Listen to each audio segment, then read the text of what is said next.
দাপর এবং কলির সন্ধিক্ষণ মহারাজ পরীক্ষিতের রাজত্বকাল। এমন সময় একদিন মহারাজ পরীক্ষিতের রাজত্বে কলি এসে মহারাজের কাছে তার রাজত্বে স্থান চাইলেন,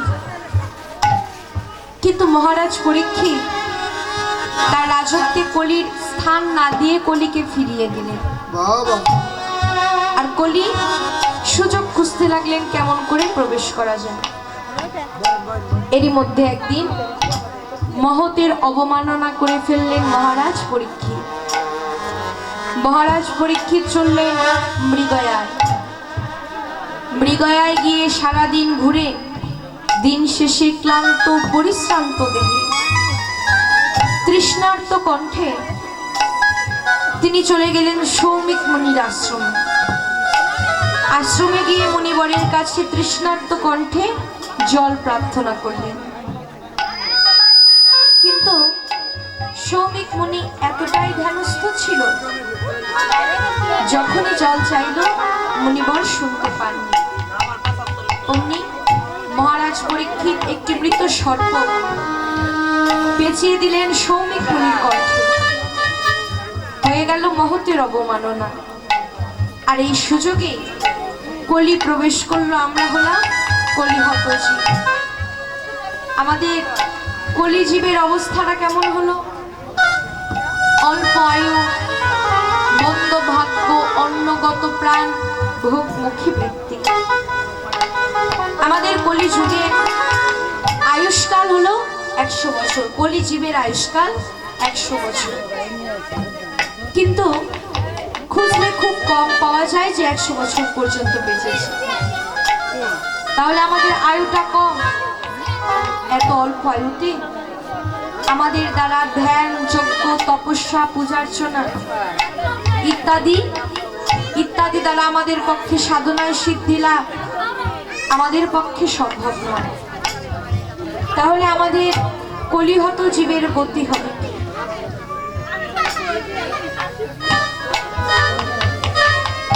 আমাদের কলিহত জীবের গতি হবে কি?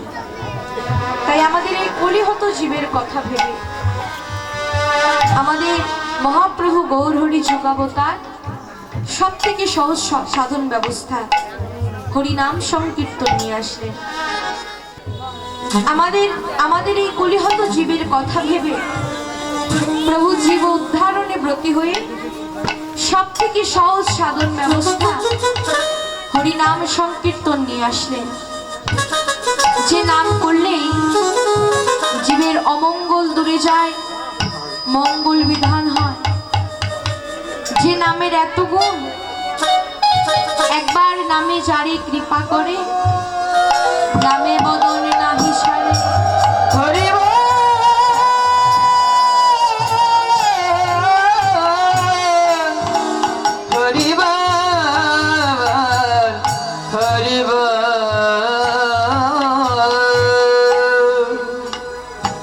হরিনামের এত গুণ, একবার নামে যারে কৃপা করে, নামে বদন নাহি ছাড়ে।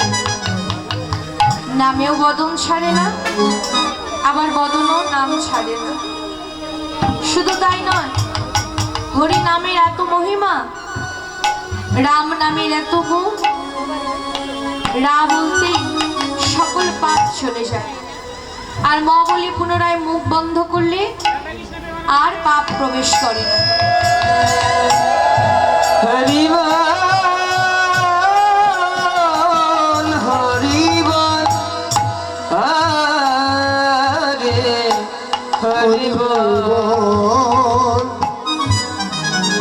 হরিনামের এত গুণ, হরিনামের এত মহিমা, নামের গুণে অপবিত্র দেহ পবিত্র হয়।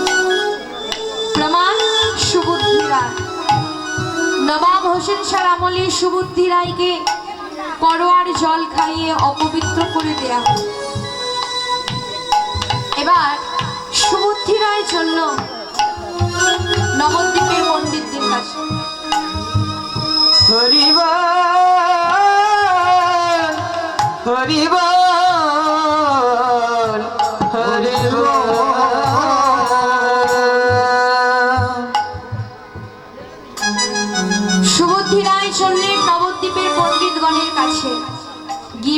চাইলেন, বললেন ওহে পণ্ডিতগণ, আমার এই দেহটা অপবিত্র হয়ে গেছে, তোমরা আমাকে বিধান দাও যে কি উপায়ে আমার অপবিত্র দেহ আবার পবিত্র হবে। নবদ্বীপের পণ্ডিতগণ বললেন, সুবুদ্ধি রায়, তোমার অপবিত্র দেহ আর পবিত্র হবে না, তুমি তপ্ত ঘৃত খেয়ে প্রাণ ত্যাগ করো। এবার নবদ্বীপের পণ্ডিতগণের কাছ থেকে এই বিধান পেয়ে সুবুদ্ধি রায় চললেন নিমাই পণ্ডিতের কাছে, গিয়ে বললেন, নিমাই, নবদ্বীপের পণ্ডিতগণ আমাকে বিধান দিয়েছে আমার অপবিত্র দেহ আর পবিত্র হবে না, তাই আমি এসেছি তোমার কাছে। এবার তুমি আমায় বিধান দাও যে কি উপায়ে আমার অপবিত্র দেহ পবিত্র হবে। নিমাই বিধান দিলেন, সুবুদ্ধি রায়, আমি মানি না সেই পণ্ডিতদের বিধান, তুমি যদি আমার বিধান শোনো তাহলে আমি বলছি শোনো, ইহা ছাড়ি যাহ বৃন্দাবন, নিরন্তর কর হরি নাম সংকীর্তন। হরি নাম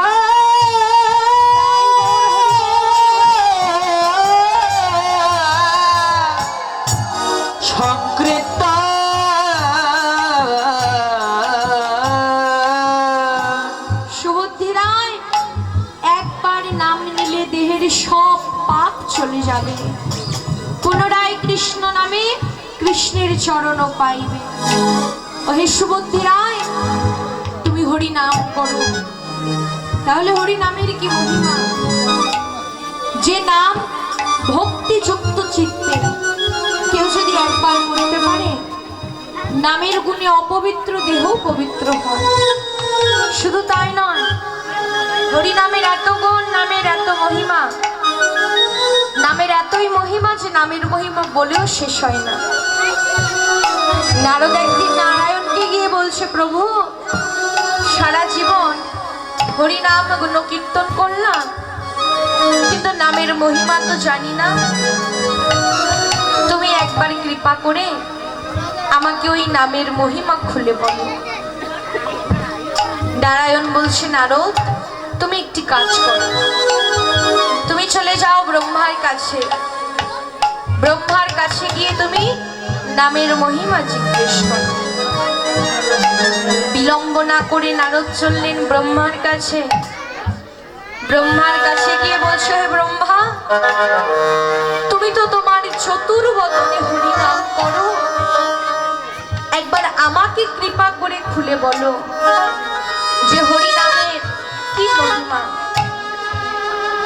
ব্রহ্মা বলছে, নারদ, আমি নাম করি সত্য, কিন্তু নামের মহিমা বলতে পারবো না। তুমি যদি নামের মহিমা শুনতেই চাও, তুমি একটি কাজ করো, তুমি চলে যাও কৈলাসে। কৈলাসে গিয়ে দেবাদিদেব মহাদেবকে গিয়ে নামের মহিমা জিজ্ঞেস করো। এখানে উত্তর পেল না, ছুটে চললেন কৈলাসে। কৈলাসে গিয়ে দেবাদিদেব মহাদেবকে বলছে, ওহে পঞ্চানন, তুমি তো তোমার পঞ্চবদনে হরি নাম করো, একবার আমাকে কৃপা করে খুলে বলো যে হরি নামের কি মহিমা। দেবাদিদেব মহাদেব বলছে, নারদ, আমি নাম করি সত্য, কিন্তু নামের মহিমা তোমায় বলতে পারবো না, কারণ নামের এত গুণ, নামের এত মহিমা, আমি যতই বলবো ঠিক ততই কম পড়বে, তাই আমি তোমায় নামের মহিমা বলতে পারবো না।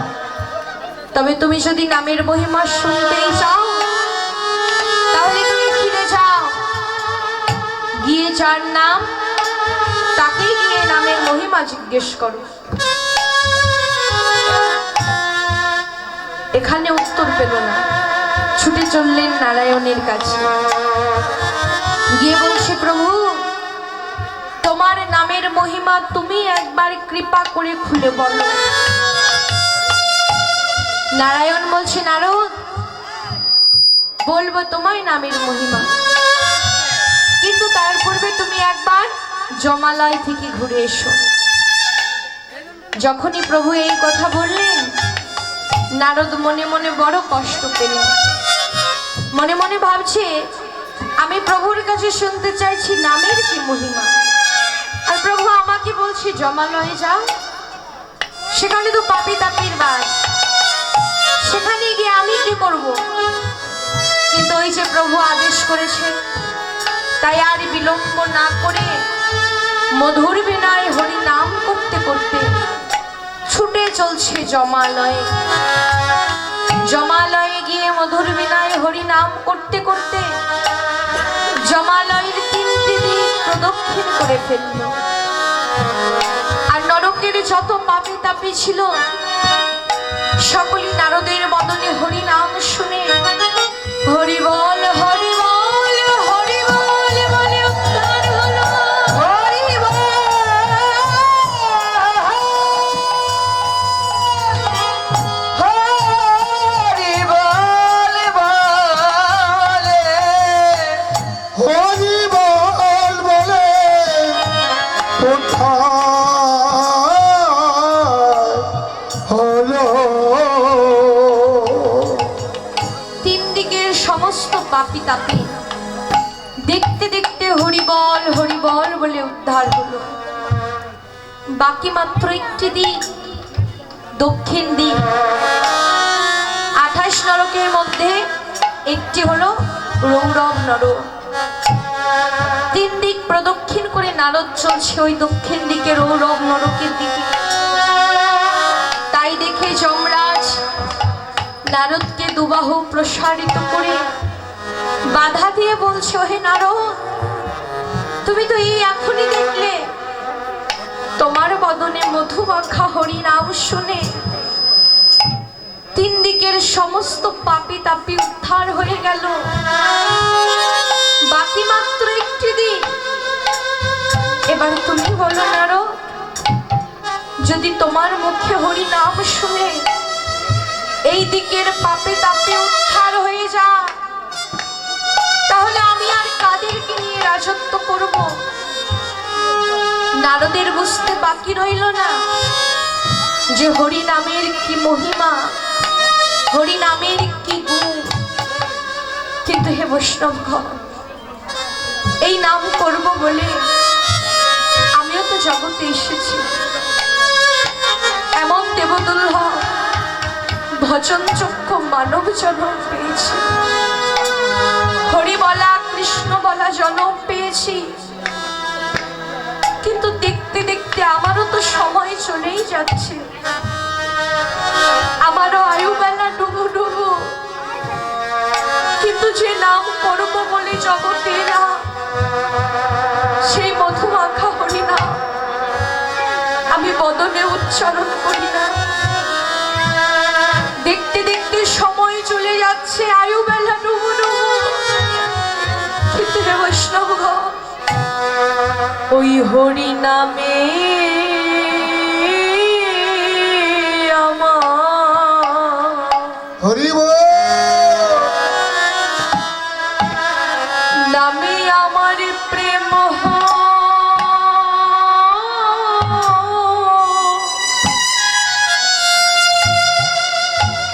আমার প্রেম হলো না। হরি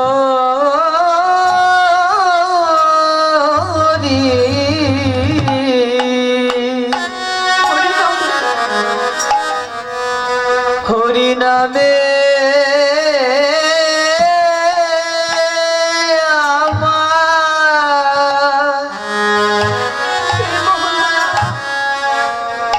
প্রেম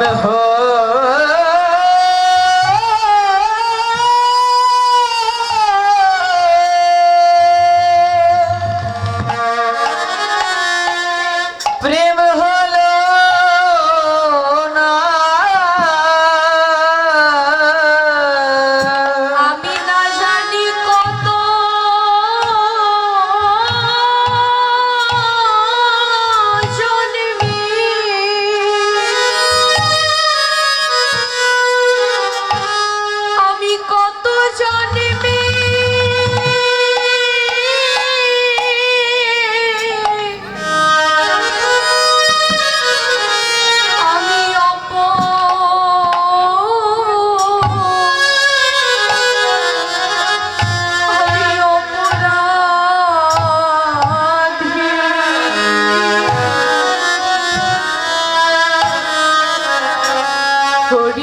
তুমি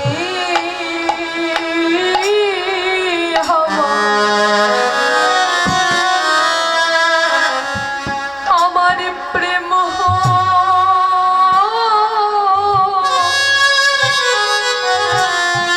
প্রেম হলো না জানি কত জনমে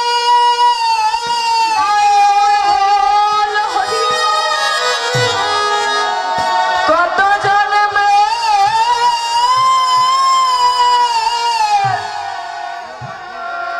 আমি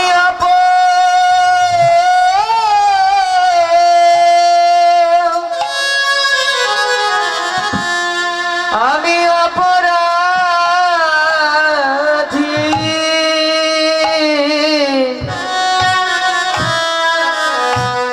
হরি নামে আমার প্রেম হলো না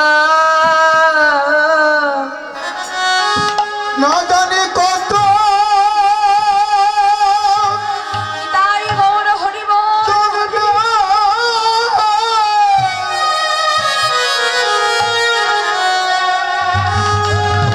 কত কালতে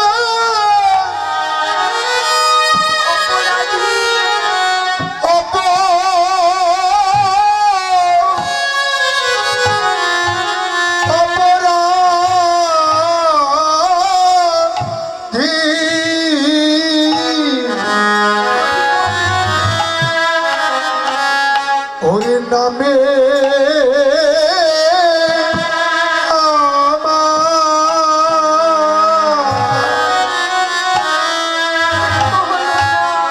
আমার প্রেম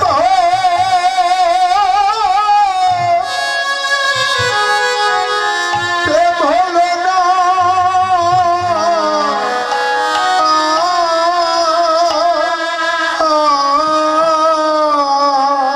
একমাত্র সাধু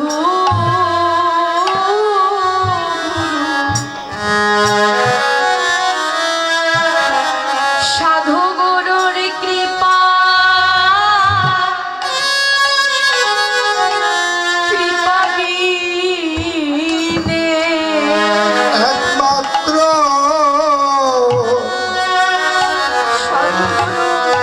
সাধু গুরু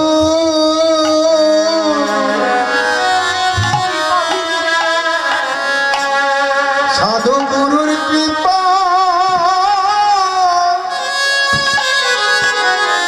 কৃপা বিনে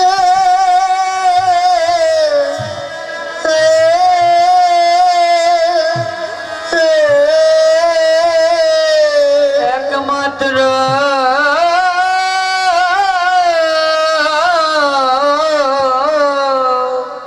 সাধু গুরু সাধু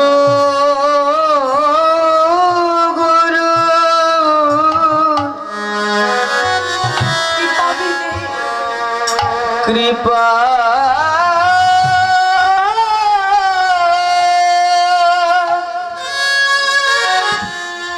কৃপা বিনে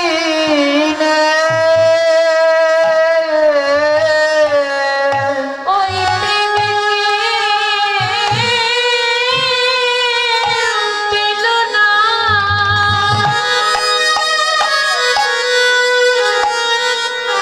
ওই প্রেমকে পেল না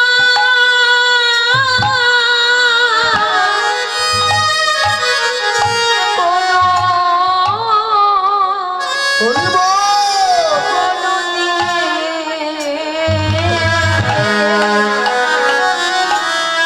একমাত্র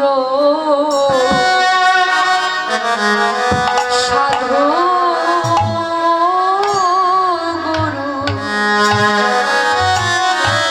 সাধু গুরুর কৃপা বিনে ওই প্রেমে কেউ সাধু গুরু বৈষ্ণব প্রেমানন্দ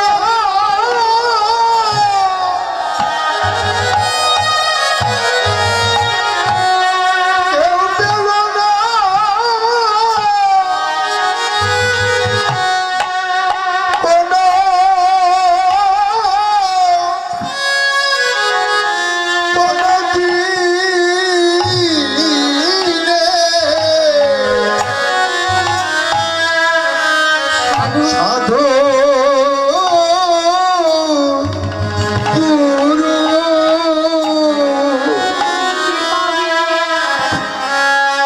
সাধু গুরুর কৃপা বিনে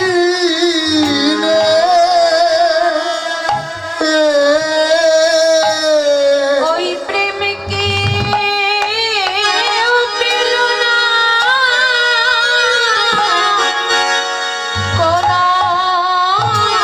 কোনদিনে, একমাত্র সাধু গুরু কৃপা বিনে। কেউ পেল না কোনদিনে, সাধু গুরুর কৃপা বিনে, কেউ পেল না কোনদিনে, সাধু গুরুর কৃপা বিনে, কেউ পেল না কোনদিনে। সাধু গুরুর কৃপা বিনে, সাধু গুরু কৃপা কৃপা বিনে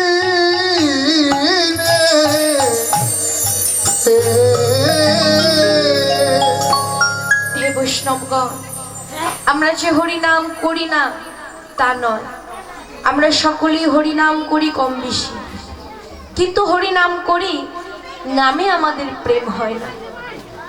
নাম করি অথচ নামে প্রেম হয় না। কেন হয় না? কারণ কেবল হরিনাম করলেই হবে না। কেমন করে আমাদের কৃষ্ণ নাম করলে নামে প্রেম হবে? খেলায়ও বিনোদ খেলা, বিনোদ খেলা খেলছে। বিনোদ খেলা কি? নিত্য নতুন অভিনব খেলা, যে খেলা অন্য কোনো কালে অন্য কোনো যুগেই খেলা হয়নি, সেটাই হলো বিনোদ খেলা। খেলায়ও বিনোদ খেলা, গোড়া বনমালী। প্রভুকে আবার বনমালী বললেন। ইহ জগতে আমরা কাদেরকে বনমালী বলি? যারা বন পাহারা দেয়, বনে আগাছা গোগাছা কেটে দেয়, বীজ বপন করে, জল সেচ দেয়, আমরা তাদেরকেই বনমালী বলি। কিন্তু বৈষ্ণব কবি আজকে গৌর হরিকে কেন বনমালী বলে আমাদেরকে জানালেন। ওই জগৎজি গৌর হরিকে কেন বনমালী বলা হলো জানো? এই জগতে হরি নামের খেলা খেলে যারা, হরি নামের খেলা খেলে যারা, হরি নামের খেলা খেলে যারা, আমার গৌর তানি দেয় পাহারা, নামের খেলা খেলে যারা। আমার গৌর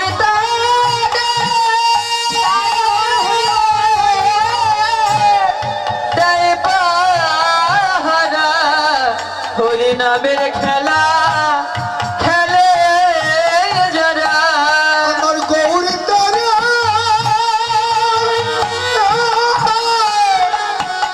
পাহারা, নামের খেলা খেলে যারা। আমার গৌর তাদের দেয় পাহারা, নামের খেলা খেলে যারা, গৌর তাদের দেয় পাহারা, নামের খেলা খেলে যারা, হরি নামের খেলা খেলে যারা।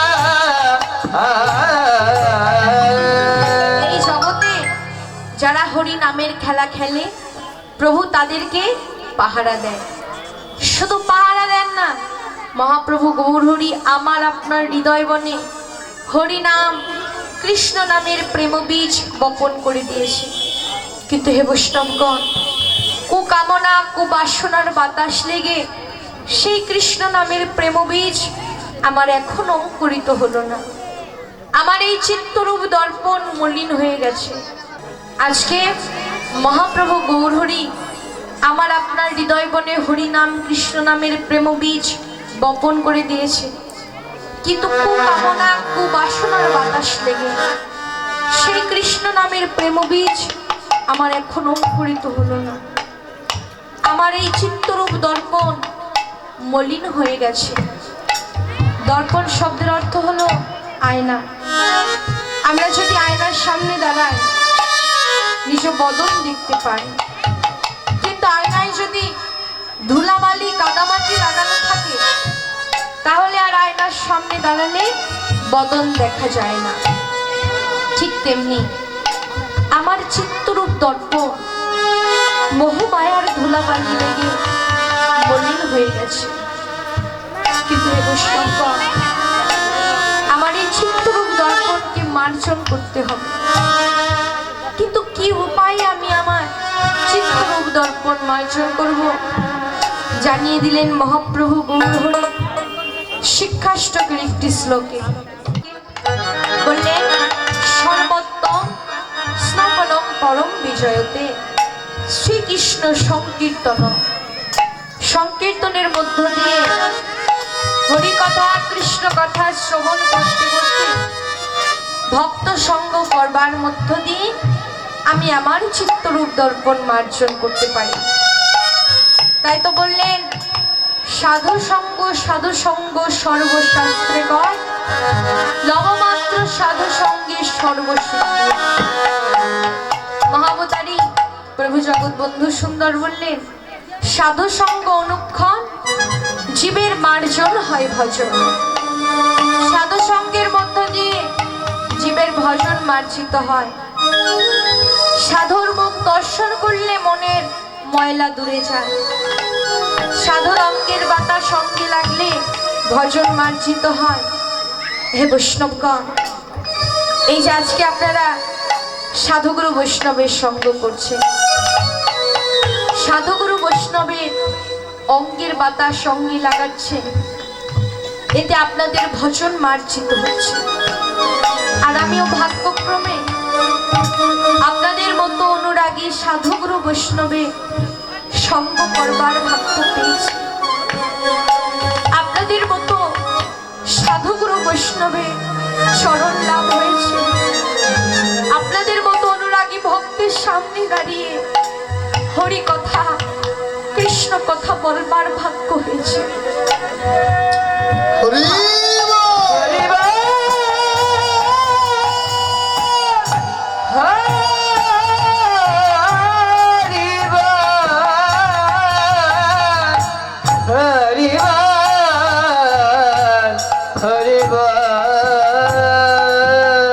আজকে যেমন আপনাদের মতো ভক্তের সঙ্গ পেয়েছি, আর ভাগ্যে হয়তো না। তাই আজকে লীলার এক প্রান্তে দাঁড়িয়ে আপনাদের মতো ভক্তের শ্রী চরণে শুধু এটুকুই নিবেদন করতে চাই, আজকে যেমন আপনাদের মতো অনুরাগী সাধুগুরু বৈষ্ণবের সঙ্গ পেয়েছি, আজকের পর কর্মফলে আমার যে কোনেই জনভোগ না কেন, এই ভক্ত সঙ্গ ছাড়া হরি তোমরা করো না। এই ভক্ত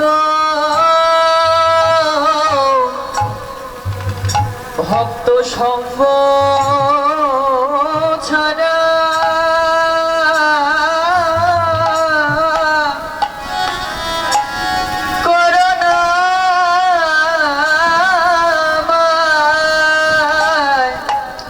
এই ভক্তের সঙ্গ ছাড়া সঙ্গ ছাড়া করো না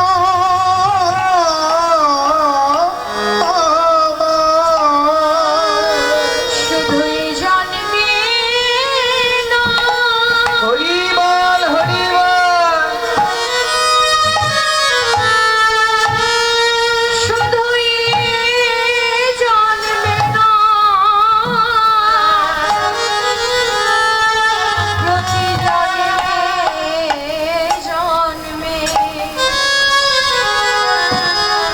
ভক্ত সঙ্গ ছাড়া করুণা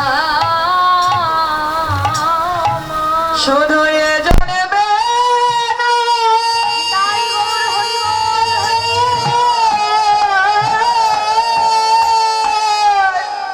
জন্মে জন্মে প্রতি জন্মে জন্মে ভক্তের সঙ্গ ছাড়া করুণা করোনা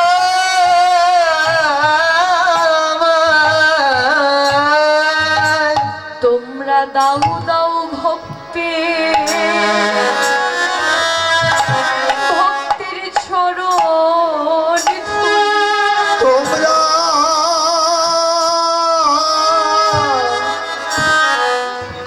দাও দাও ভক্তে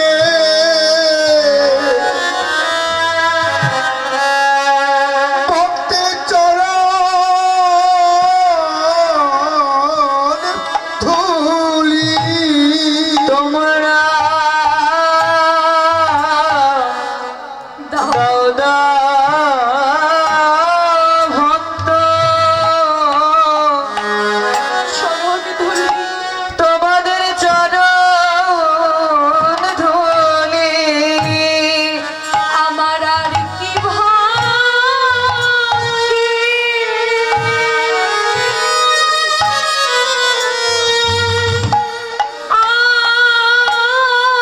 আর কি ভাগ্যে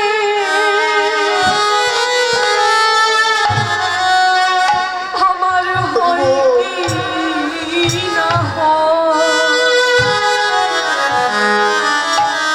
তোমরা দাও দাও ভক্তি ভক্তির চরণ ধুলি। আমার আর কি ভাগ্যে তাই বল, হরি বল, হরি বল। আর কি ভাগ্যে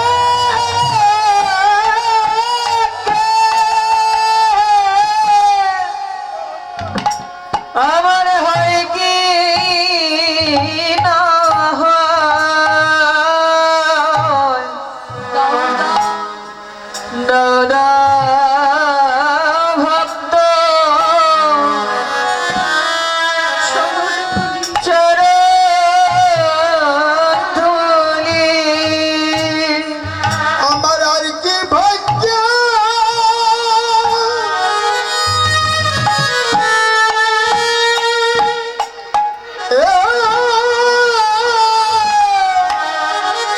হয় কি না হয়। হয় কি না হয়। তোমরা দাও দাও ভক্ত চরণ ধুলি। ভক্ত চরণ ধুলি। ভক্তির চরণ ধুলি।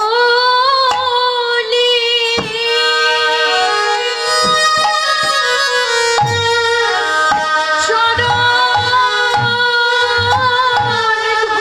ধুলি। আমার শিরে তুলি। হরি বল। তোমরা দাও দাও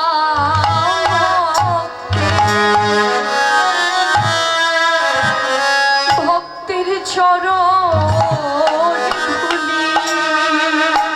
চরণ ধুলি আমার তাই বল, হরি বল, হরি বল।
দাও দাও দাও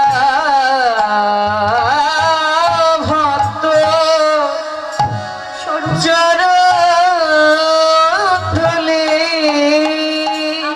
আর নামের খেলা খেলতে খেলতে আমাদের এই কলিহত জীবকে দান করছে অনর্পিত প্রেমধন, যে প্রেম অন্য কোনো কালে অন্য কোনো যুগেই দান করা হয়নি। সেই গোলকের প্রেমধন, অনর্পিত প্রেমধন, যাকে তাকে অকাতরে সেধে কেঁদে পাত্রা পাত্রী বিচার না করে, ধনী গরিব উঁচু নিচু পবিত্র অপবিত্র কিছু বিচার না করে, যাকে তাকে অকাতরে সেধে কেঁদে দান করছে। আমি যদি আপনাকে বলি মশাই আমি আপনাকে একটি হাতি দান করব, আপনি প্রথমেই বলবেন আমি তো নিজেরই খোরাক জোগাতে পারি না, আবার হাতির খোরাক কেমন করে জোগাবো। আমি যদি বলি হাতির সঙ্গে হাতির খোরাকও দান করব, তখন তার আপনি হাতি নিতে অস্বীকার করবেন না। ঠিক তেমনি মহাপ্রভু গৌর হরি আমাদেরকে দান করলেন হরি নাম, আর নামের সঙ্গে নামের খোরাক হিসেবে দান করলেন অনর্পিত প্রেমধন। প্রভু আমার নামে প্রেমে মালা গেঁথে জগৎ জীবের কণ্ঠে পরিয়ে দিলেন, আর আমাদেরকে ডেকে বললেন ওহে জগৎজীব তোমরাও হরি নাম করো, তোমরাও হরি বলে কাঁদো, কৃষ্ণ বলে কাঁদো। যত কাঁদবে কাঁদলে তোমাদের প্রাপ্তি ততটাই নিকট হবে। তাই তোমরা হরি বলে কাঁদো, হরি নামের খেলা খেলো, তোমরা হরি নাম করো, নামের খেলা খেলো। আমাদের নামের খেলা খেলতে বলছে কারণ এই নামের খেলা খেললে সকলেরই জয় হবে। দেখতে দেখতে দিন যায়, নাসির বড় হয়ে ওঠে। এমনি করে নাসির যখন বেশ বড় হলো, একদিন ব্রাহ্মণ নাসিরকে ডেকে বললেন নাসির বেশ বড়ই তো হলি, আমি তোকে একটি চাকরি দেব, করবি? নাসির বলছে ব্রাহ্মণ ছোটবেলা হতে তোমার খেয়ে পড়েই তো বড় হলাম, বলো কি করতে হবে।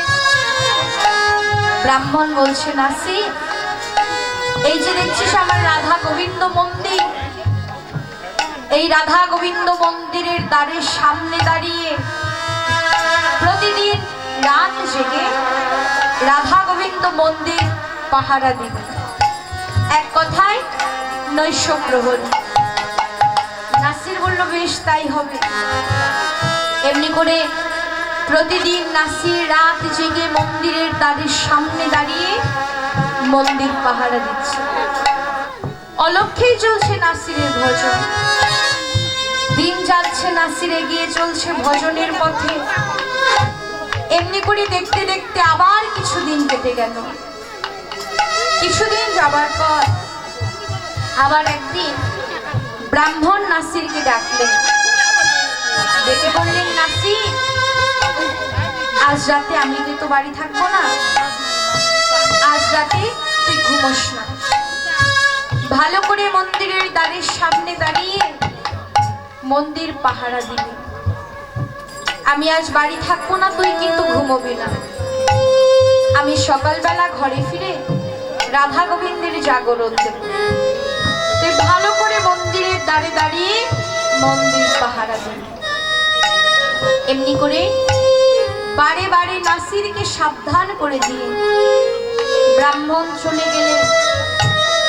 যখনই রাত হলো, প্রতিদিনের মতো আজও নাসির মন্দিরের দ্বারের সামনে দাঁড়িয়ে মন্দির পাহারা দিতে লাগলো। দেখতে দেখতে রাত যখন গভীর হলো, হঠাৎ করে নাসির শুনতে পেল মন্দিরের দ্বার খুলে যাবার শব্দ। তাই শুনে নাসির পিছন ফিরে তাকিয়ে দেখে মন্দিরের দ্বার আপনা আপনি খুলে গেছে, আর মন্দিরের ওই বেদিতে রাধা গোবিন্দের অচল মূর্তি নয়, সচল রূপ ধরে মন্দিরের দ্বার দিয়ে বের হয়ে আসে।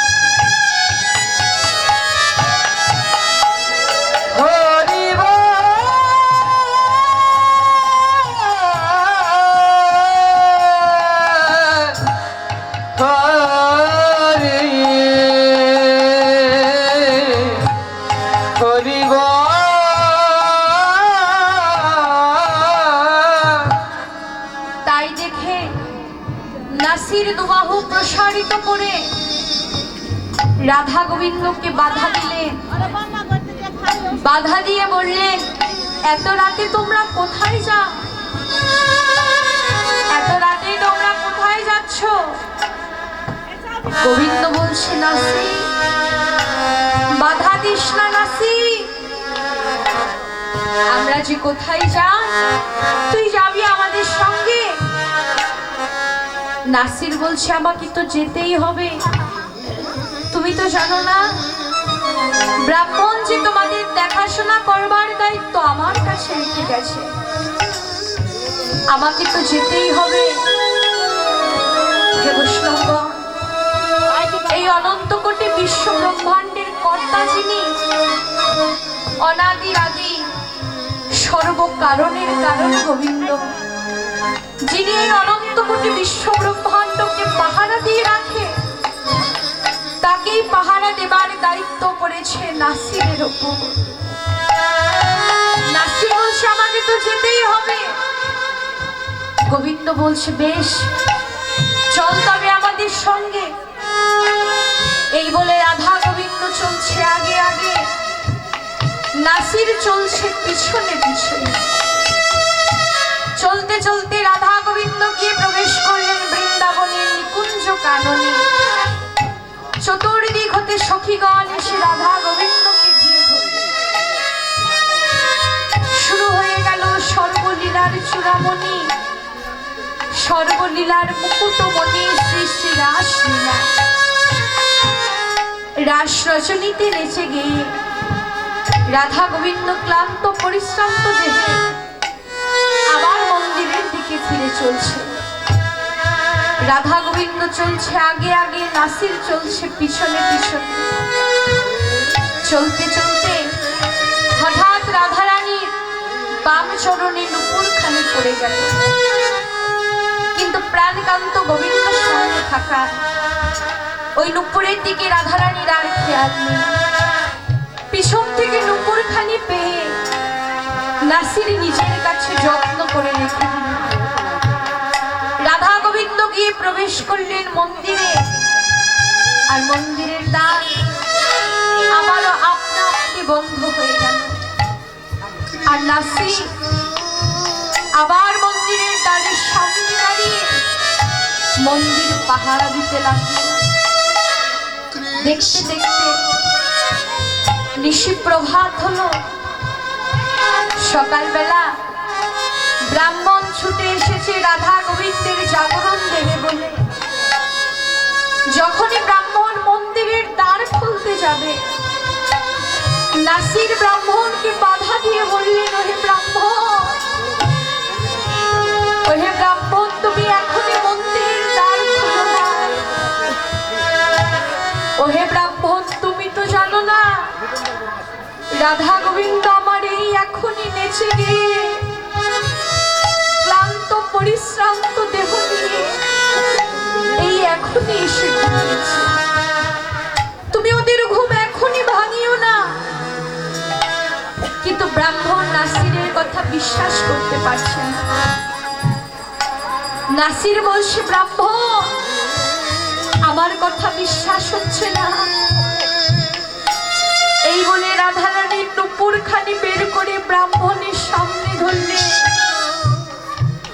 নুপুর খানি দেখে ব্রাহ্মণ ছুটে গিয়ে মন্দিরের দ্বার আগলে দেখে সত্যিই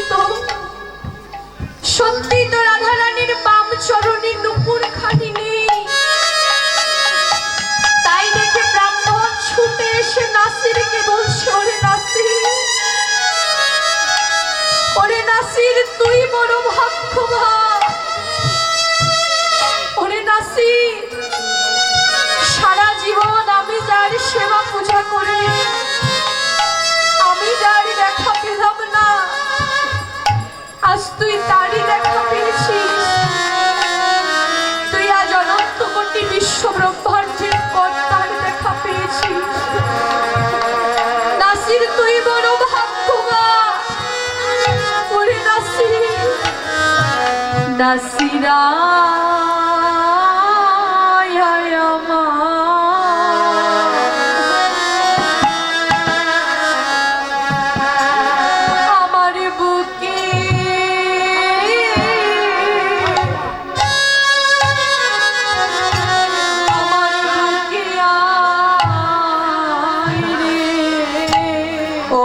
না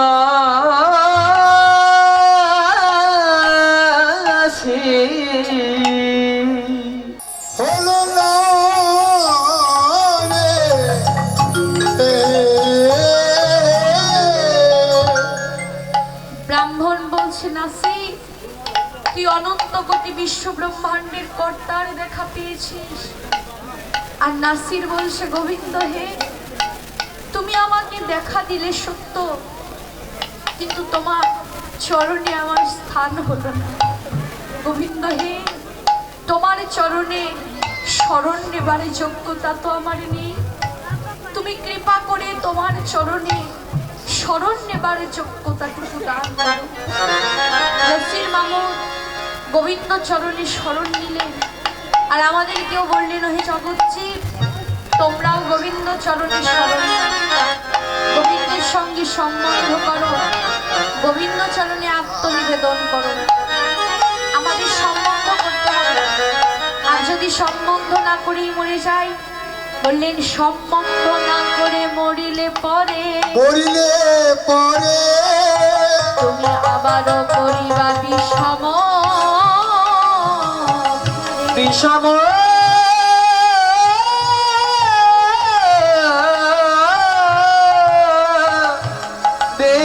বিষম ফেরে।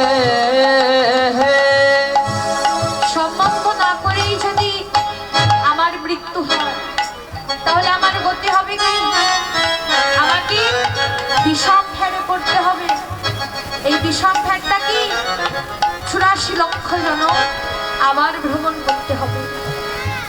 84 লক্ষ জনম ভ্রমণ করে এমন দেবদুল্লভ ভজনযোগ্য হরি বলা কৃষ্ণ বলা জনম পেয়েছে। এমন হরি বলা কৃষ্ণ বলা জনম দেবদুল্লভ মানব জনম পেয়ে যদি গোবিন্দের চরণে শরণই না নিলাম, আমার এই জীবনটাই বৃথা। আমাকে আবার 84 লক্ষ জনম ভ্রমণ করতে হবে। কেননা সম্বন্ধ লইয়া ভজে তারে কৃষ্ণ নাহি ত্যাজে, আর সব মরে অকারণ।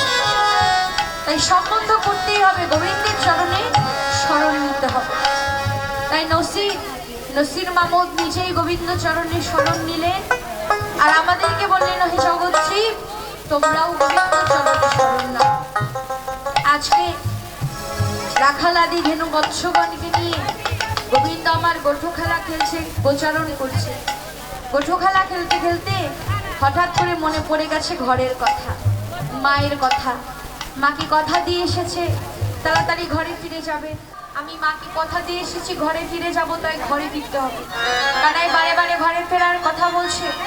শুধু কি রাখালগণকেই বলছে না, লীলার মধ্য দিয়ে আমাদের এই জগৎজীবকেও জানিয়ে দিচ্ছে যে আমাদেরকেও ঘরে ফিরতে হবে।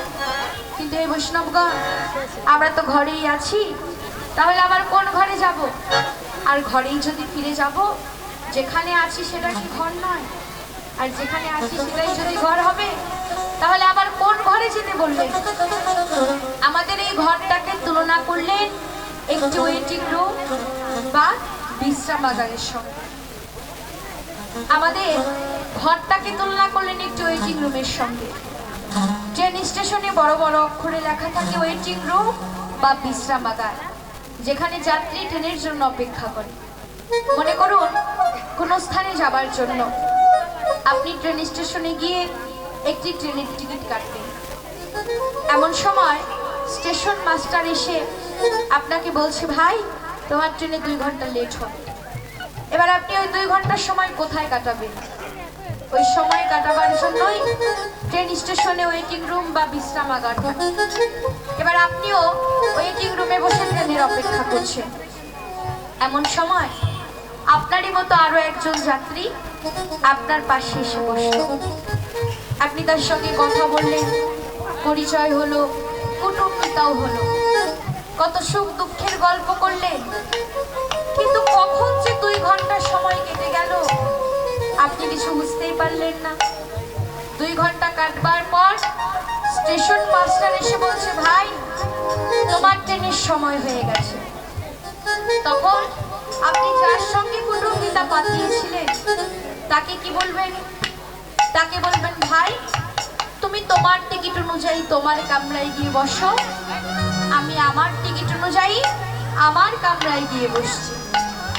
এখানেই তো এটাই বুঝতে হবে, কারণ আলাদা আলাদা টিকিট কেটেছেন, একসাথে যেতে পারবেন না, আলাদা আলাদাই যেতে হবে। ঠিক আমাদেরকেও জানালে আমরাও ইহজগতে এসেছি, আমাদের ইহজগতে কত কি সম্পর্ক, পিতা মাতা, ভাই বন্ধু, আত্মীয় স্বজন, পাড়া প্রতিজন, আরো কত কি সম্পর্ক, কিন্তু কেউ কারো নয়। আমরা এসেছি একা, আমাদেরকে যেতেও হবে একা।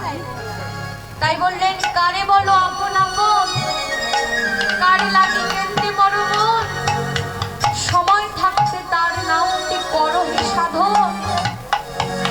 এসেছো বাণিজ্য লাভে, লাভ নয় আসলো যাবে, সাধু সঙ্গ কৃষ্ণ সেবা কখন বা করবে। আমরা কেউ কারো নয়, এসেছি একা, যেতেও হবে একা। আর আমরা যে ঘরে আছি, এটা হলো আমাদের ক্ষণিকের ঘর, ক্ষণস্থায়ী। এই ক্ষণস্থায়ী ঘরটাকে ছেড়ে আমাদের চলে যেতে হবে সেই চিরস্থায়ী ঘরে, যেটা আমাদের আসল ঘর, যে ঘর থেকে আমরা এসেছি। তাই লীলার মধ্য দিয়ে আমাদের সেই কথাই স্মরণ করিয়ে দিয়েছে, ওই জগৎ জীব তোমাদেরকেও